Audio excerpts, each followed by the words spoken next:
President Trump continues to crack down on illegal immigration. The administration says they're going after what they call the worst of the worst. The Trump administration's illegal immigration crackdown continues to intensify. Immigration and Customs Enforcement says they've made over 200 arrests in Northern Virginia.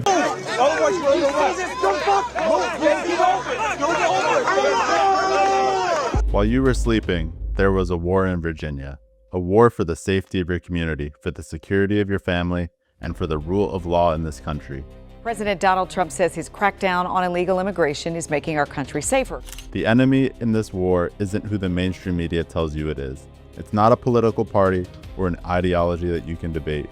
The enemy is the criminal illegal alien living next door, the predator operating in the shadows, the violent offender who should never have set foot on American soil.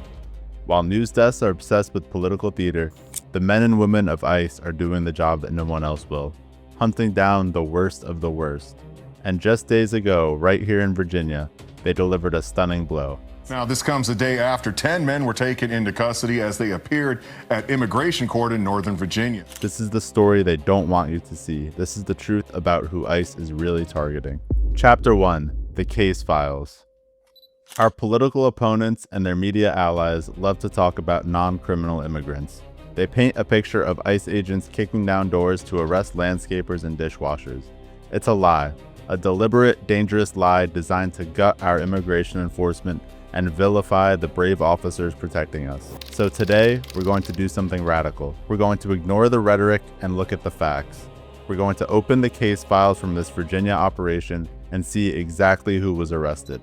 Let's be perfectly clear about who the worst of the worst really are. Let's start with case file number 1, Wester Antonio Jacobo Morales. Origin, Guatemala. Status, a previously deported criminal illegal alien. Criminal convictions, felony, SA, and extortion. Let that sink in. This individual was already removed from our country. He chose to break our laws a second time by illegally re-entering. And his crimes, SA and extortion. This is not a minor offender. This is a violent predator, a monster who represents the gravest threat to any community that he's in. ICE removed him from your streets. Case file number 2, Harvin Francisco Rivera Diaz.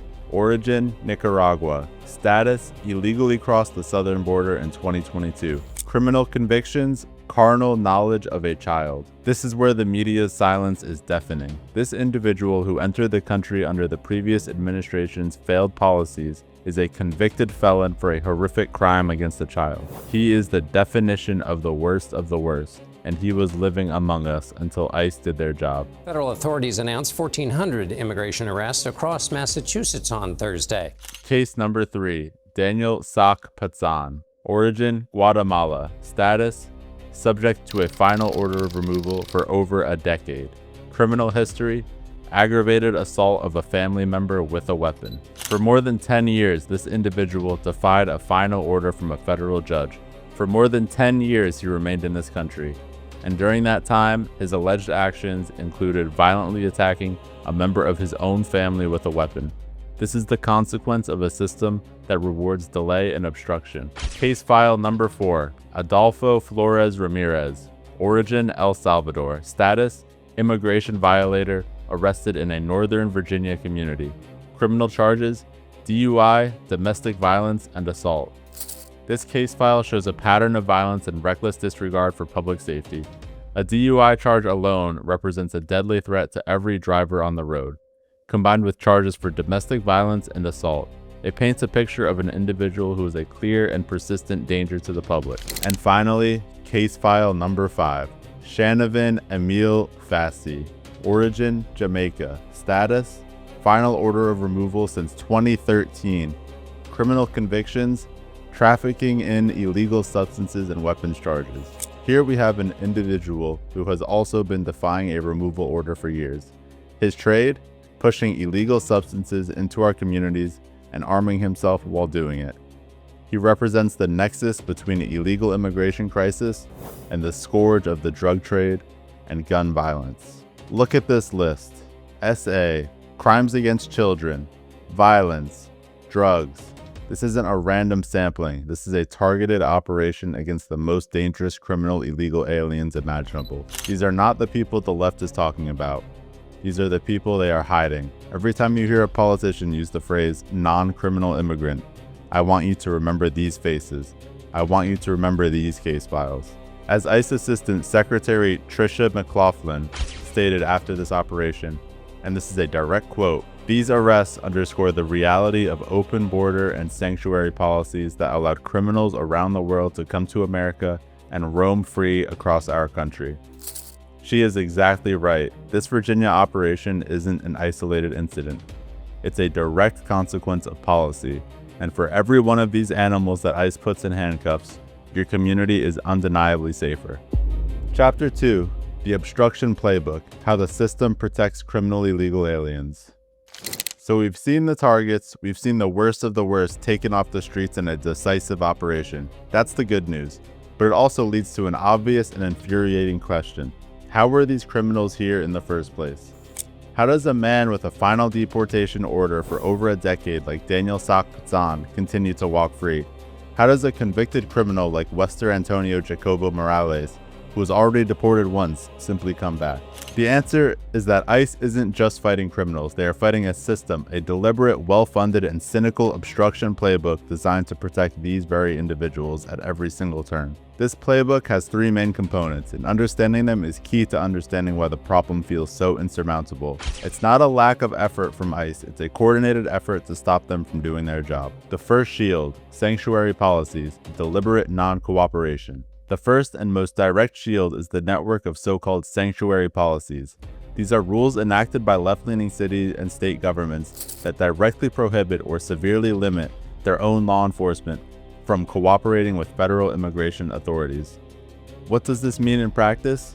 It means that when a criminal illegal alien is arrested for a local crime, like assault, DUI, or even worse, in a sanctuary jurisdiction, the local jail is often forbidden from simply notifying ICE before releasing that individual back onto the street. They call it protecting immigrant communities, but look at the Virginia case files. Do you think the victims of these crimes, the victims of SA, assault, of violence, feel protected knowing that their local government had a policy of shielding their attacker from federal law enforcement? This isn't a theoretical debate. It's a calculated policy choice that puts the comfort of criminal illegal aliens above the safety of American citizens.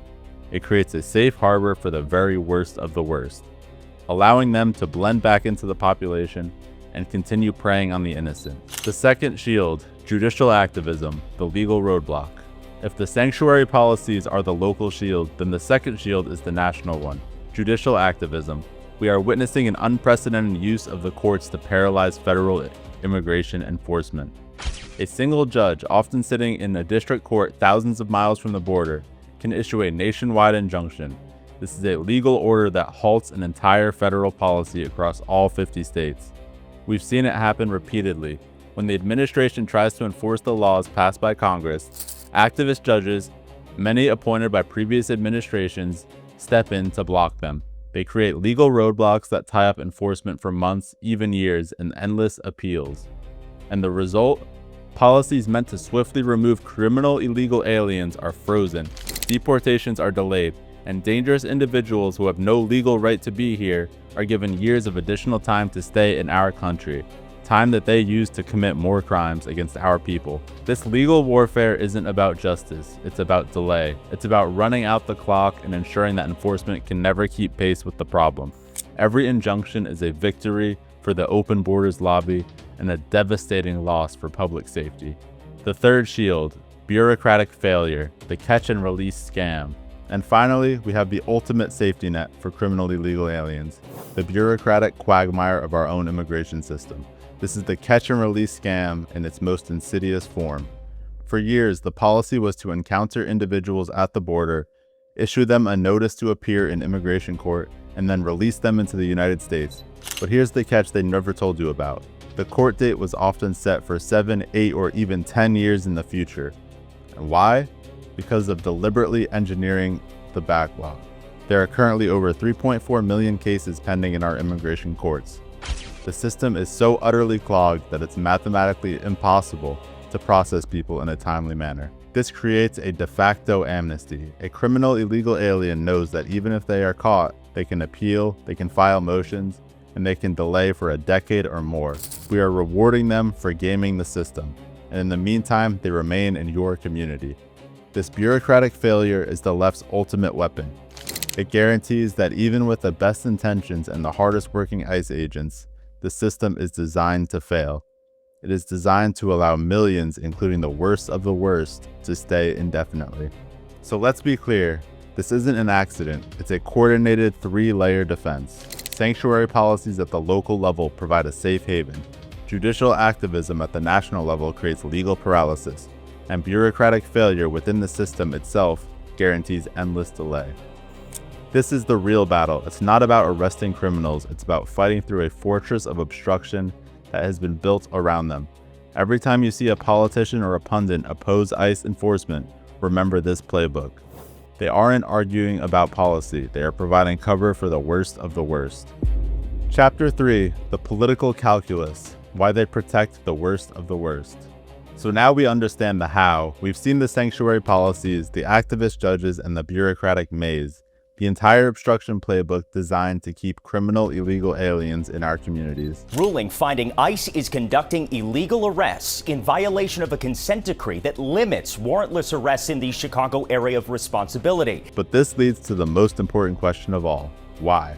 Why would any politician, any party, any group of people actively fight to protect individuals like the one we saw in those Virginia case files? Why create a system that shields predators and violent criminals from justice? The answer is as simple as it is cynical. It's not about compassion. It's not about social justice. It's about cold, hard political calculus. It's about a deliberate, long-term strategy to fundamentally reshape the electorate and secure permanent political power, no matter the cost to public safety or the rule of law. This strategy rests on 3 pillars of political power. And once you see them, you'll understand that for the left, every criminal illegal alien they protect isn't a liability, they're an asset. The first pillar is the oldest trick in the book, the promise of amnesty.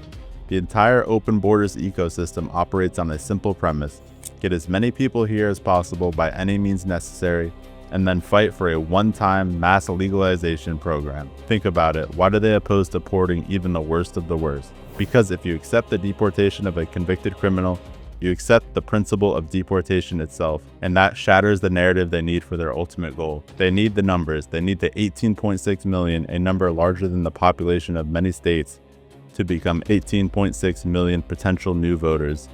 The math is terrifying for them. If even a fraction of that population were ever granted amnesty and citizenship, it would create a permanent, unbreakable Democrat voting bloc for generations. So they fight every single deportation, even of the most violent criminals, because to concede on one is to concede on the principle for all. They are playing the long game, and your safety is the price that they're willing to pay. But what if I told you that they don't even need these individuals to vote to gain political power? Welcome to the second pillar, the census advantage. The US Constitution mandates that we count the whole number of persons for congressional appointment, not citizens, but persons. That means when we draw congressional districts and allocate electoral college votes, we are counting criminal illegal aliens alongside American citizens. This creates a massive distortion in our representative democracy. A state like California, which actively shields criminal illegal aliens with sanctuary policies, gets more seats in Congress and more weight in presidential elections because of that very population. Your vote in a state that follows immigration law is mathematically diluted by the vote of someone in a sanctuary state that flouts it. They are being rewarded with raw political power for breaking our immigration laws. It's the most brilliant, cynical political scheme in American history, and they're getting away with it right in front of your eyes. The third pillar is about creating a dependent class loyal to the party that provides the benefits. It's about buying loyalty with your tax dollars. We've seen the proposals: free healthcare for illegal immigrants, in-state tuition, access to welfare benefits. Each of these programs is marketed as compassion, but let's be clear about what they really are: an investment. When you make millions of people dependent on government for their healthcare, their education, their housing, you create a powerful political constituency. You create people who will vote not based on principles or patriotism, but based on which party will keep their benefits flowing. And the ultimate benefit? The ultimate prize they dangle? It's that amnesty that we talked about. The message is clear. We will fight to keep you here. We will give you benefits, and in return, you will become loyal Democratic voters. It's a transaction, and the currency is your safety and your tax dollars. And don't be fooled by their public tears. When the cameras are off and their own communities are affected, their tunes change instantly. We've seen them quietly support deportations when a criminal illegal alien commits a crime that's too brutal to ignore. We've seen them hire private security while telling you to embrace open borders. We've seen them send their own children to private schools while opposing immigration enforcement that would make public schools safer. This proves that it's not about principle, it's about power. They'll cry about families being torn apart on television, but behind closed doors, they know exactly what they're doing. They're playing a dangerous game with American lives for political gain. So let's connect all the dots.